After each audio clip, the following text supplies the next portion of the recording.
lorsque Dieu va t'utiliser, tous tes biens les biens que tu vas acquérir, Dieu va les préserver.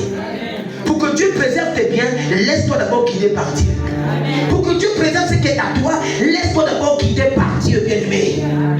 Amen. Et lorsqu'il rentre dans la présence de Dieu, tu dis, ok, je vais t'envoyer le temps de Seigneur. Je suis un homme dont la bouche a l'iniquité. Je suis un homme dont mes mains sont sales. Je suis un homme dont ma bouche est sale. Regardez combien de fois il rentre dans la présence de Dieu et Dieu ne me révèle pas son problème. Dieu ne me révèle pas son péché. Mais lui, à cause de l'atmosphère de la présence de Dieu, il se laisse révéler lui-même. Il dit, Seigneur, regarde mon état. Nous sommes dans la présence de Dieu, mais la dimension de la sainteté n'est plus notre partage. Nous sommes dans la présence de Dieu, mais la dimension de la pureté n'est plus notre partage. Regardez même quelqu'un, il est quasiment impur. C'est un menteur plus. C'est un fornicateur plus. C'est un blasphémateur plus. Mais lorsqu'il vient dans la présence de Dieu, donne-moi. Même pas dit, Seigneur, regarde mon état. Amen. Touche un peu l'épaule de ton ami, dis, est-ce que tu comprends ça?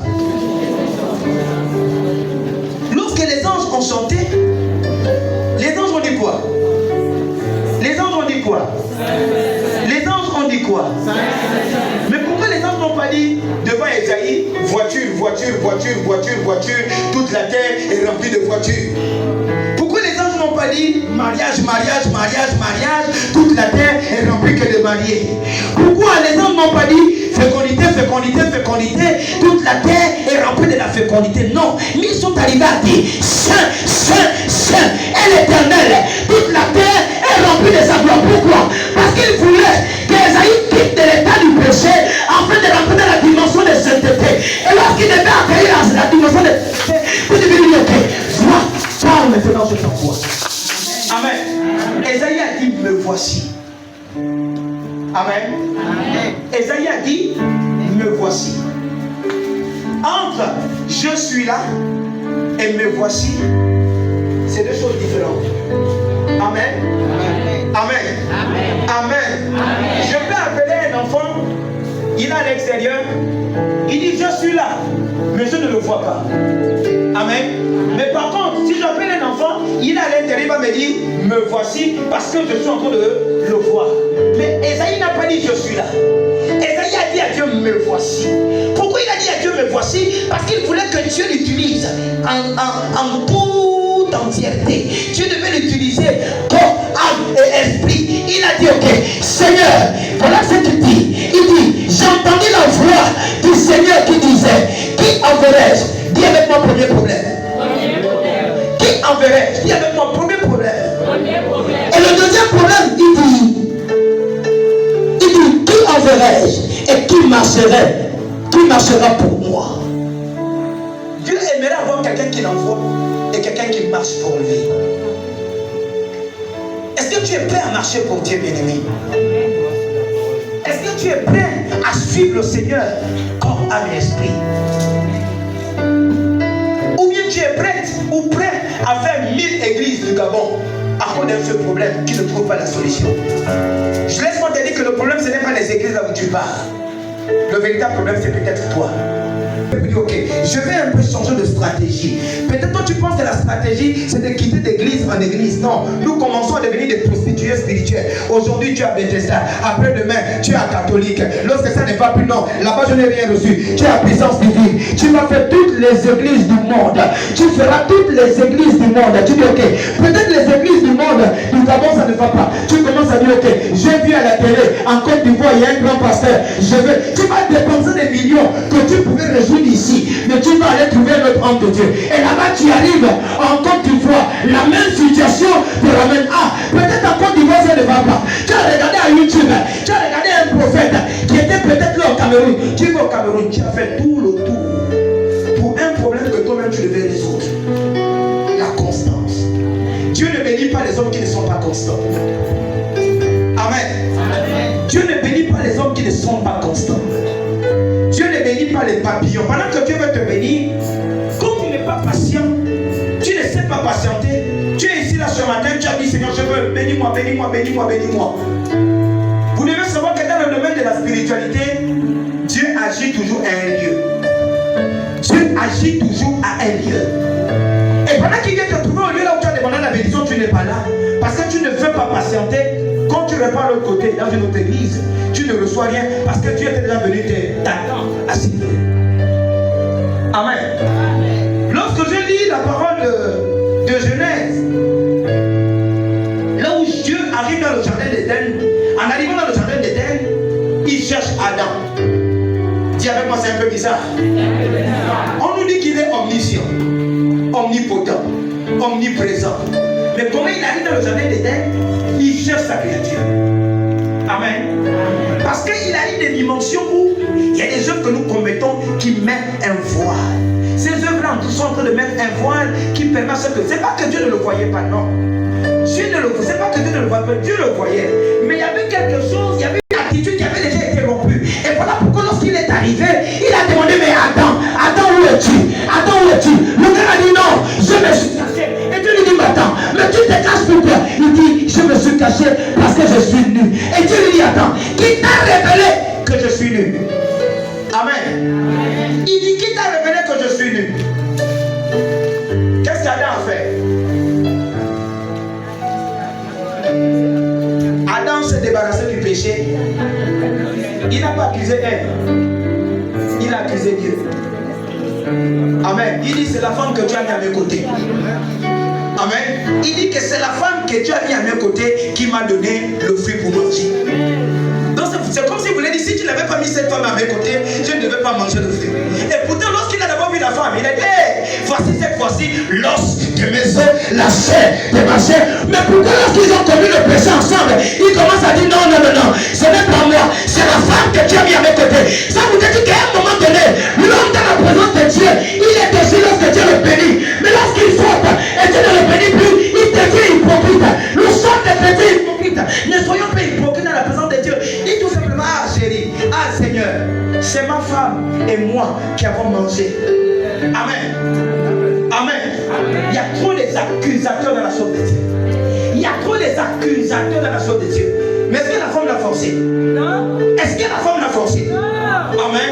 Mais laissez-moi vous dire que le péché de la femme, le péché de Ève était dû au mauvais enseignement que Adam avait donné à Ève.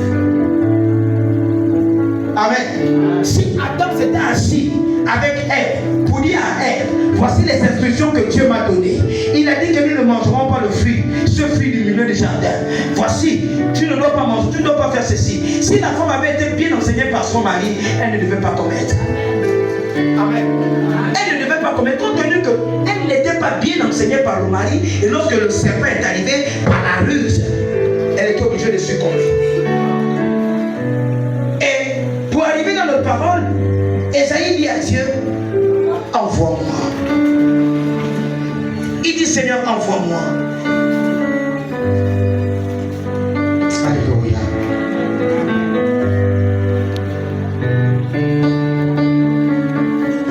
Il dit, j'ai entendu la voix du Seigneur, disant, qui enverrai-je et qui marchera pour moi? Je répondis, me voici.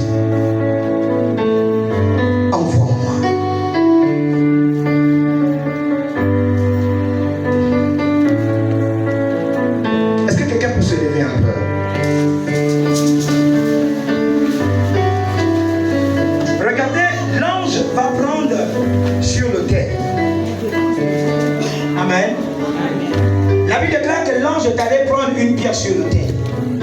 Donc ça voudrait dire que lorsque Esaïe était dans la maison de Dieu, il était en train de bâtir un autel. Et l'ange est allé prendre sur cet autel-là les pierres que lui-même il avait placées.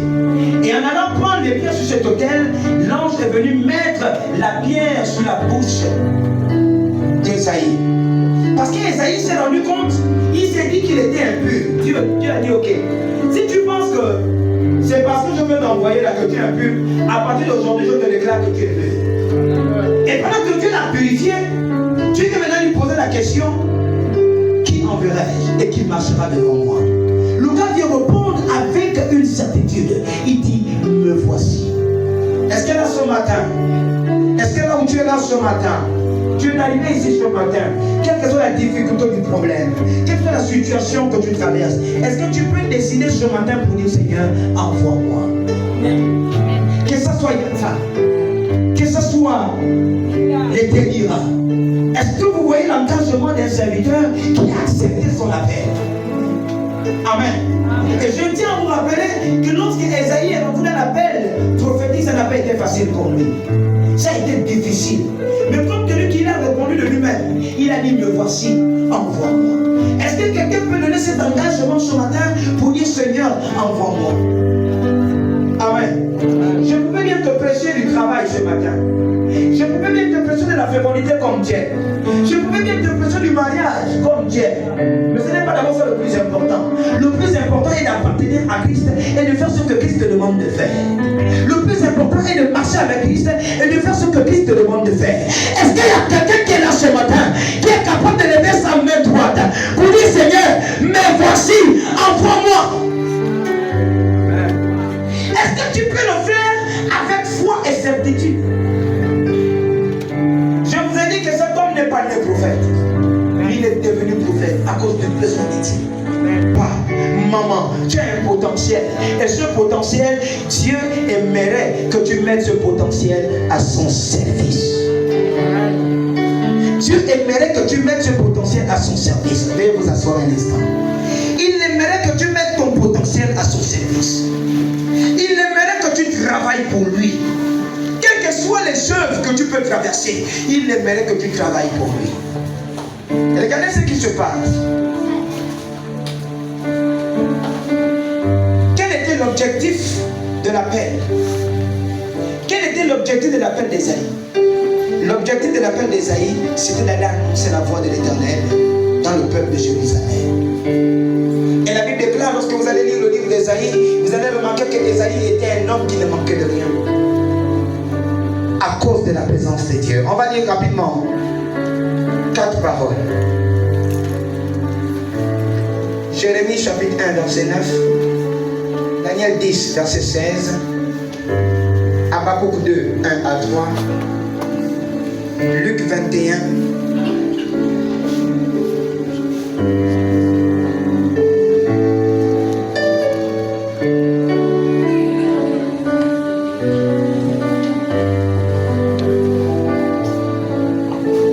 Jérémie chapitre 1 verset 9, qui peut lire?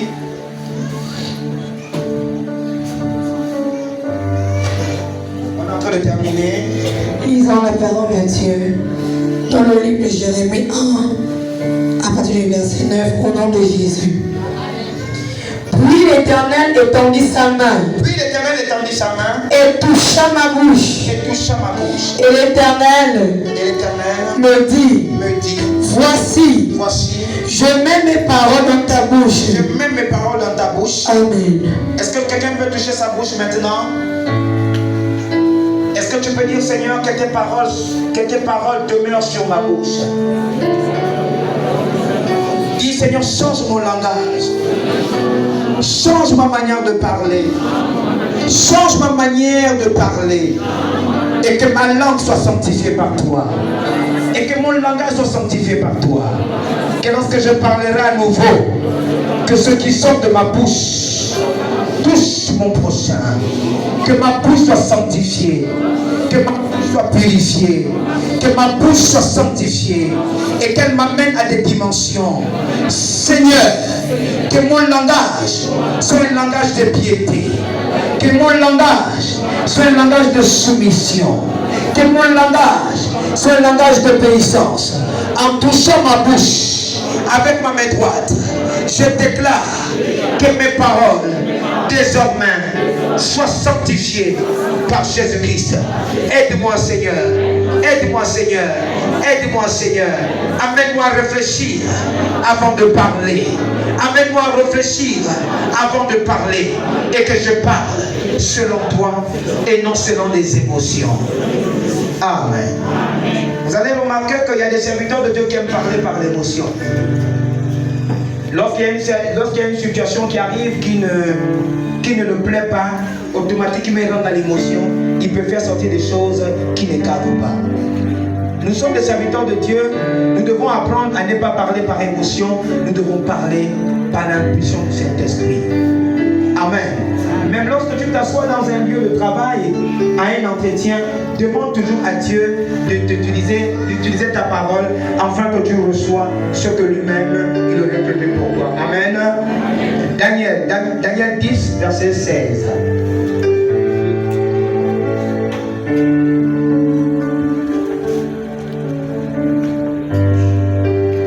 Daniel chapitre 10, verset 16, rapidement, on est en train de terminer.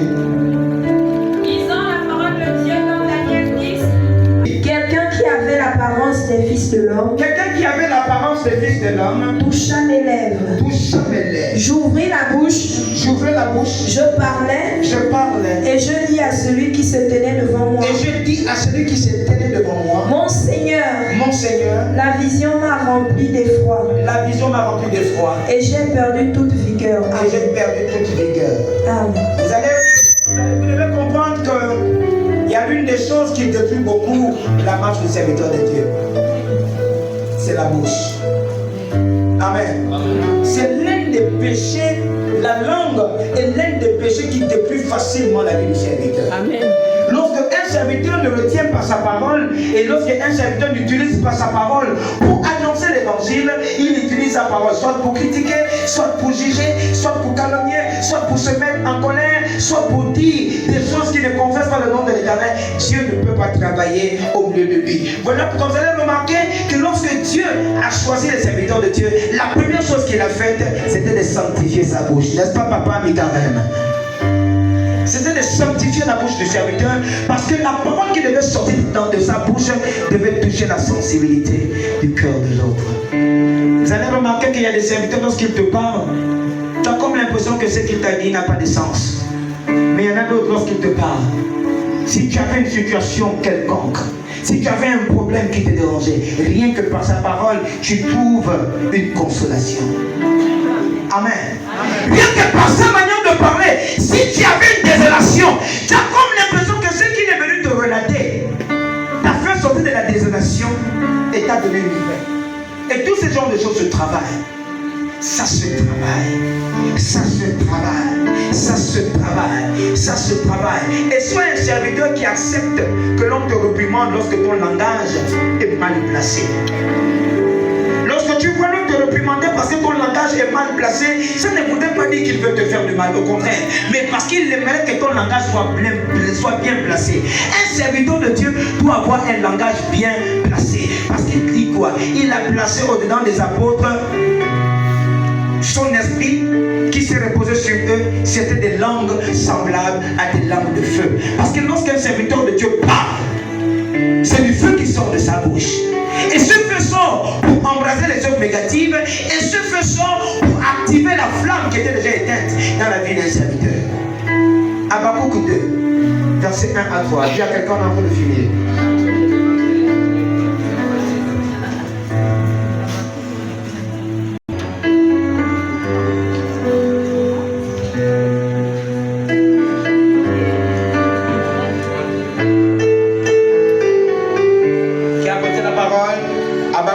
Verset 1 à 3. J'étais à mon poste. Il dit que j'étais à mon poste.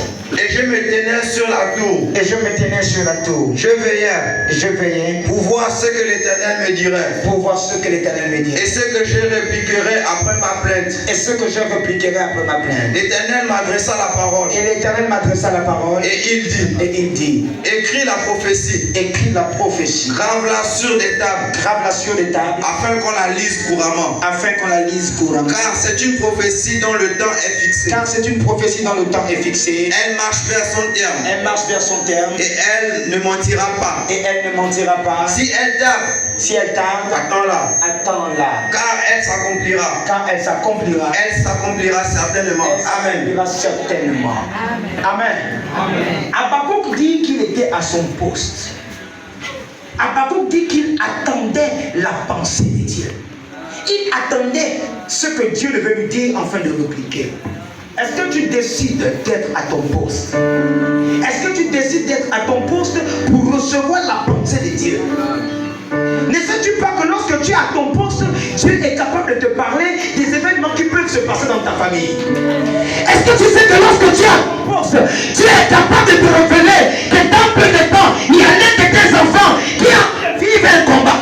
Est-ce que tu sais que lorsque tu es à ton poste, Dieu est capable de te révéler pour te dire, papa, lève-toi, parce qu'il y a ta femme qui est en train de traverser une situation, il y a des enfants qui sont en train de traverser une situation. Mais non, nous ne sommes pas à notre poste, nous sommes dans la distraction. Et lorsque les événements arrivent, nous graissons les dents. Mais il n'y a aucune alerte. On n'est pas alerté dans la distraction.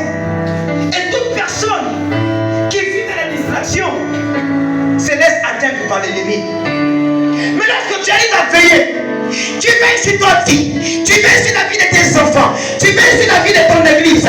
Ne sais-tu pas que tu es capable de venir te parler? Pourquoi attends-tu seulement qu'un prophète te parle? Pourquoi attends-tu seulement que l'on vienne te prophétiser? Pourquoi attends-tu seulement que l'on vienne te prophétiser? Ne sais-tu pas que Dieu est capable de te révéler la prophétie de ta vie? Ne sais-tu pas que Dieu est capable de te révéler ce qui se passe dans ta vie? Mais pour que Dieu arrive à le faire, sois à ton poste. Amen. Papa, éloigne-toi avec le micro. Sois à ton poste. Sois à ton poste. Et le poste dont le Seigneur aimerait que tu puisses avoir, c'est la vie constante dans la prière. La solidité dans l'œuvre de Dieu. La solidité à l'église. La constance dans la prière.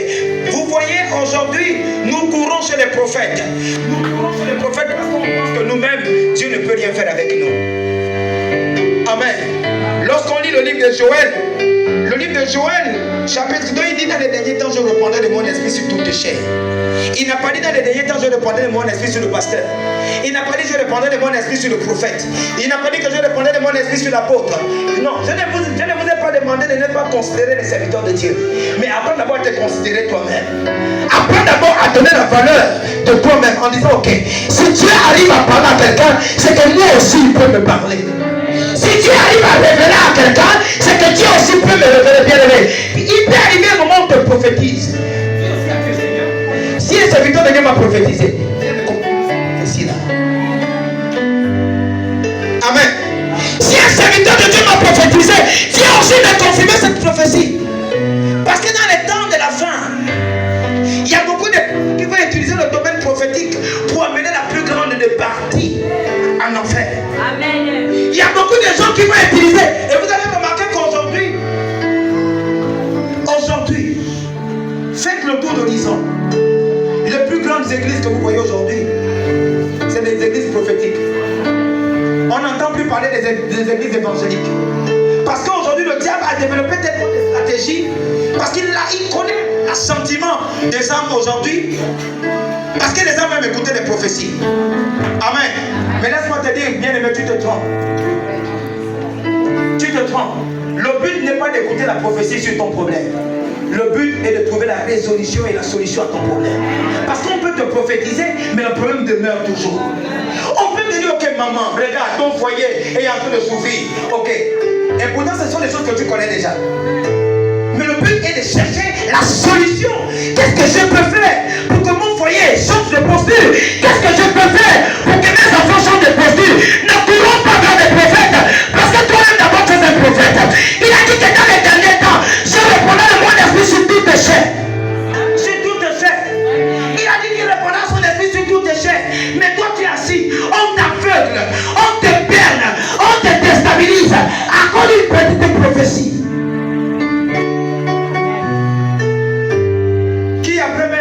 Elle ne verra jamais même le jour. Et Esaïe devait annoncer la parole de Dieu au peuple. Il devait annoncer la parole de Dieu pour ramener au peuple à marcher selon les voies de Dieu. Habakkuk était à son poste. Il veillait, il priait, parce qu'il devait recevoir la pensée de Dieu. Et Daniel également. Daniel voulait que Dieu sanctifie ses lèvres parce qu'il devait annoncer la parole de Dieu. Je pouvais bien te prêcher sur le sujet que tu aimes. Mais bien aimé, te prêcher constamment sur le sujet que tu aimes ne va jamais t'aider. voilà pourquoi ce matin, cette exhortation, c'est de t'amener à comprendre, d'avoir la valeur, de considérer la valeur de ta vision. Amen. Amen. Amen. Considère la valeur de ta vision. Ne me considère pas moi pasteur, mais considère par contre la prédication qui sort de ma bouche. Parce que c'est ce qui sort de ma bouche qui est capable de te bénir, qui est venant de la parole de Dieu. Et Esaïe a accepté de servir le Seigneur. Il a dit, Seigneur, envoie-moi. Et lorsque Dieu l'a envoyé, il a travaillé pour Dieu.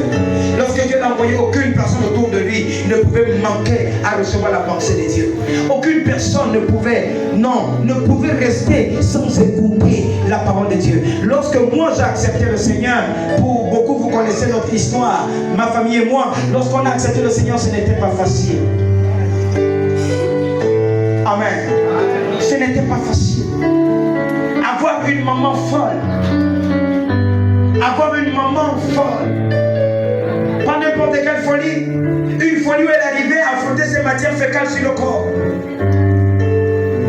Une folie qui était une folie honteuse. Où on n'avait même plus de regard. Où les hommes qu'on pensait que c'était nos parents. Où les personnes qu'on pensait qu'ils étaient